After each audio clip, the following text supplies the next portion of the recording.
안녕하세요. 김성길 목사와 함께하는 천국 이야기 시간, 이제 71번째 71회가 됐습니다.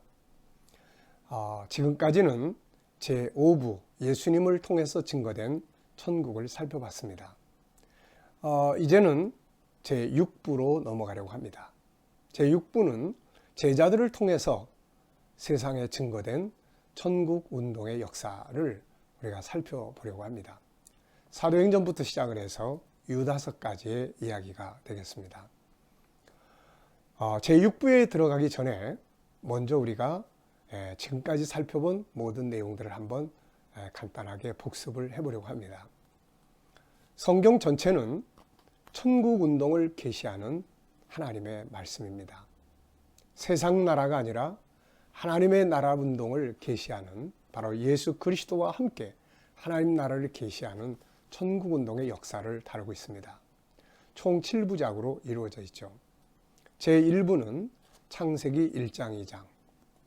하나님께서 사람을 만드시고 그 안에 영생, 영원성을 담아 놓으셨고, 그리고 천국의 첫 번째 모형인 그 영원성이 실현되는 에덴 동산을 만들어 주셨습니다. 에덴 동산은 인간에게 계시된 천국의 첫 번째 모형입니다. 인간이 범죄하면서 에덴에서 쫓겨나게 되죠. 이때부터 인간은 잃어버린 에덴을 찾기 위한 몸부림의 역사를 시작하게 됩니다. 그런 과정에서 하나님께서는 인간들에게 찾아오시죠. 그래서 잃어버린 에덴 동산, 더 나아가서는 에덴의 실물을 계시하기 시작을 합니다. 그래서 제2부는 창세기 3장에서부터 11장까지입니다. 이 속에는 창세기 3장 15절, 메시아를 통한 다시금 회복되는 역사, 죄에서 구원받아 하나님 나라를 유업으로 얻는 역사가 계시되고, 창세기 5장은 에녹을 통해서 계시된 천국의 역사, 그리고 6장에서부터 이제 9장까지는 바로 노아의 홍수 심판, 노아를 통해서 천국이 계시됩니다. 그리고 이어서 제3부는 창세기 12장부터 여호수아 21장에 와서 완성되는 가나안 땅의 역사죠. 하나님 나라가 이제 가나안 땅을 중심으로 해서 세상에 계시되기 시작을 합니다. 그리고 모세를 통해서 하나님 나라의 수도가 되는 새 예루살렘 성의 모형인 성막이 만들어지게 되죠. 그리고 제4부는 사사기부터 시작해서 말라기까지의 역사입니다. 여기는 하나님의 나라, 이제는 땅이 아니라 나라가 계시가 됩니다. 그래서 이스라엘 왕국이 천국 운동의 모형으로 등장을 합니다. 그리고 마침내 이제 제5부에 들어서서 창세기 3장 15절에서 오실이라고 계시되었던 그분이 드디어 세상에 오신 것이죠. 천국의 주인이신 예수님께서 오셔서 이 땅에 오셔서 자기의 나라를 세상에 증거하십니다. 세상 나라가 아니라 그분의 나라를 증거해 주신 것이죠.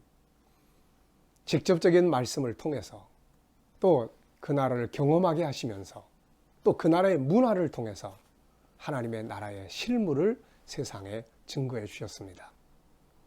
그리고 이제 주님은 천국의 길을 만드신 이후에 제자들에게 마지막 당부와 약속을 남기시고 승리의 귀환을 하십니다. 그것이 주님의 승천입니다.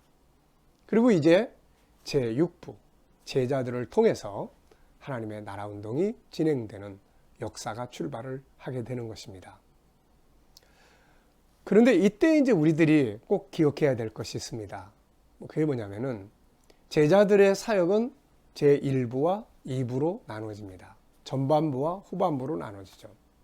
제1부 전반부는 주님과 함께 다녔던 3년 동안의 시간이었습니다. 그런데 이 3년 동안 따라다녔던 결과는 실패한 것이죠. 예수님 팔고 팔아먹고 부인하고 다 예수님 버리고 도망가고 했으니까요. 이유는 무엇이었습니까? 바로 구약적 신앙, 천국의 모형이었던 이스라엘 왕국 건설을 쫓아다닌 결과입니다. 십자가는 이들에게 실패적인 상황이 되어버렸던 것이죠. 그래서 결국 많은 사람들이 예수님 떠나고 다 예수님 버리고 흩어지고 했지만, 그러나 주님은 그들을 다시 불렀습니다. 그리고 나서 그들에게 하나님 나라에 대한 말씀을 다시 증거하시면서 예루살렘 떠나지 말고 아버지 약속한 걸 기다려라. 성령이 오시면 알게 돼. 그리고 세상 모든 땅끝까지 내 증인이 될 거다. 이때까지도 다윗 왕국이 이때 건설이 되는 것입니까? 라고 묻던 제자들. 결국 주님은 승천하시고 모여있던 많은 사람들 가운데서 어떻게 보면 500여 명 중에 380여 명은 떠나버린 거죠. 이젠 다 끝났어. 다윗 왕국은 아니야. 그분은 아니야. 모두가 다 어떻게 보면 머리가 잘 돌아가는 사람들은 차라리 현실적 가서 삶의 현장에 복귀하는 게 차라리 나아. 그걸 다 떠난 거죠. 그러나 제자들을 중심으로 해서 120명의 하나님의 일꾼들, 주님의 제자들은 남았습니다. 신앙이라는 것은 모든 것을 다 알고 경험하고 가는 것만은 아닌 것 같습니다.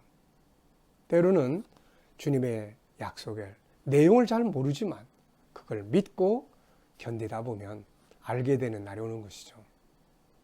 제자들에게 드디어 성령이 약속하신 대로 오셨습니다. 성령의 임재는 그들의 눈을 열어줬습니다. 지금까지 알고 있던 모든 것을 새로운 눈을 열어준 거죠. 자기들 이스라엘 왕국의 이스라엘 왕으로 메시아로 생각했던 예수님은 창세기 3장 15절에 인류를 죄에서 구원할 뿐이라는 걸 알게 되었고, 십자가는 실패가 아니라 인간을 죄에서 구원하기 위한 가장 위대한 승리의 증표라는 걸 알게 됩니다. 예수님이 그토록 말씀하셨던 그분의 나라는 다윗 왕국이 아니라 하늘의 나라라는 걸 알게 되죠.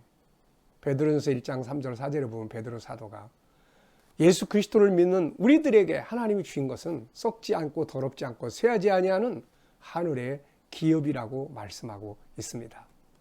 이때부터 이들은 그 나라를 위해서 목숨을 걸고 일을 합니다. 그래서 순교하고 마지막까지 엄청난 새로운 변화를 가지고 그 나라를 위해서 살았던 것입니다.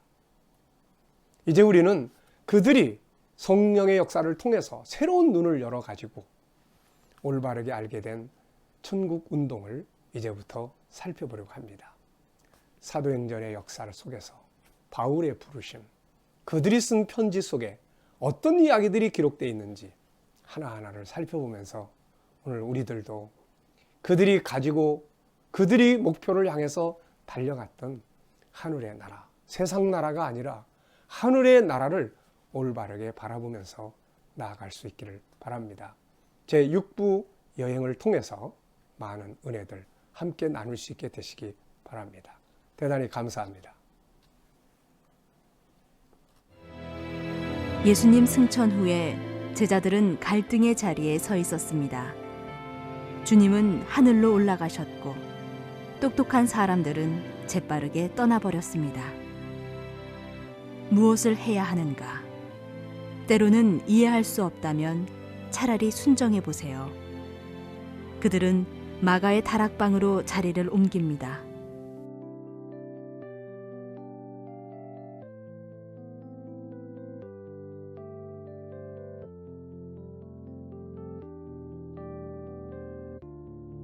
예루살렘에는 마가의 다락방을 기념해서 만들어진 교회가 있습니다. 바로 이곳에서 새로운 역사가 시작된 것입니다. 당시 이곳에서는 무슨 일이 일어났을까? 오순절날이 이미 이름에 저희가 다 같이 한 곳에 모였더니 호련히 하늘로부터 급하고 강한 바람 같은 소리가 있어 저희 앉은 온 집에 가득하며 불의 혀같이 갈라지는 것이 저희에게 보여 각 사람 위에 임하여 있더니 저희가 다 성령의 충만함을 받고 충격이었습니다. 지금까지 그들은 잘못 알고 있었습니다. 예수도 그분의 나라도 잘못 알고 있었습니다. 예수는 유대인의 왕이 아니라 죄에서 구원하실 구세주였고 그분의 나라는 다윗의 왕국이 아니라 하늘의 나라였기 때문입니다. 이제 그들의 눈이 열리게 된 것입니다. 이곳은 성령의 역사가 있은 후 베드로가 머물던 욥바입니다.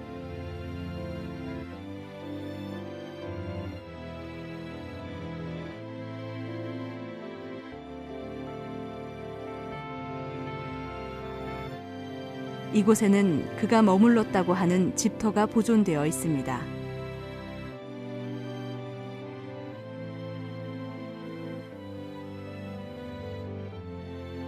그리고 그를 기념하는 교회가 있습니다. 그는 이곳에서 머물다가 계시를 받고 가이사랴로 가게 되었습니다.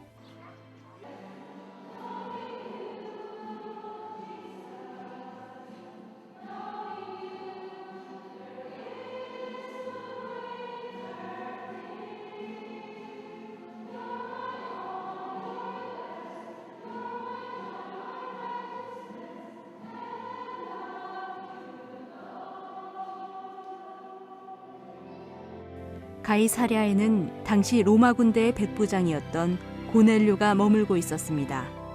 이곳에 가서 베드로는 무엇을 전했을까? 저를 믿는 사람들이 다 그 이름을 힘입어 죄사함을 받는다 하였느니라. 참으로 놀라운 변화입니다. 이제 베드로에게 예수 그리스도는 이스라엘의 왕이 아니라 인류를 죄에서 구원하실 구세주였습니다. 그리고 그는 주님의 나라가 무엇인지를 알게 되었습니다. 그의 편지에서 다음과 같이 증거하고 있습니다.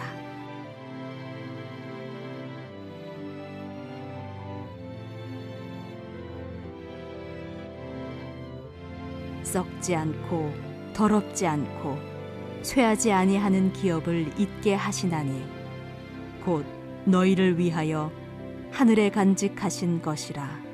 그는 이제 분명히 알았습니다. 그분의 나라는 세상 나라가 아니라 하늘의 나라였습니다. 예수 그리스도와 하나님의 나라를 바르게 알게 된 베드로는 십자가에 거꾸로 매달려 순교하게 됩니다. 하늘의 복음은 세상을 이기는 능력이 있는 것입니다.